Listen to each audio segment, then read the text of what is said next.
Trade war సెగతో ప్రపంచ మార్కెట్లన్నీ కుదేలవుతున్నాయి. ముఖ్యంగా భారతీయ stock మార్కెట్లు తీవ్ర ఒత్తిడికి గురవుతున్నాయి. ట్రంప్ టారిఫ్ వార్తో దేశీయ సూచీలు అమ్మకాలు ఒత్తిడికి లోనవుతున్నాయి. సెన్సెక్స్ సైకలాజికల్ ఫిగర్ 77,000 దిగువకు పడిపోయింది.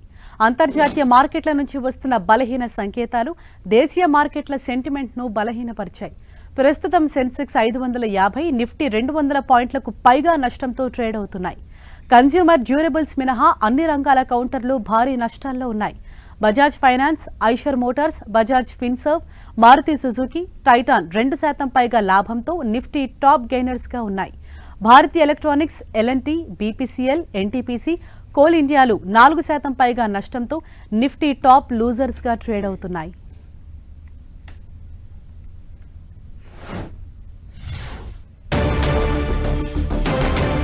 ఐదు రోజుల విరామం తర్వాత గోల్డ్ రేట్స్ ఇవాళ దిగివచ్చాయి. గత 5 రోజుల్లో గోల్డ్ రేట్ దాదాపు 2,600 రూపాయలు పెరిగింది. గ్లోబల్ ఎఫెక్ట్తో ఇవాళ ప్యూర్ గోల్డ్ 440 రూపాయలు తగ్గింది.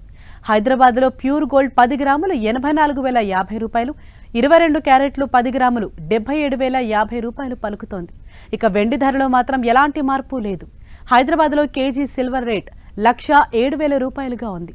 ట్రేడ్ వార్ ఎఫెక్ట్తో అంతర్జాతీయ మార్కెట్లో 2,800 మార్కు దాటిన గోల్డ్ రేట్ ప్రస్తుతం నెమ్మదించింది. ఫ్యూచర్ మార్కెట్లో ఔన్స్ గోల్డ్ $2,811 పలుకుతోంది.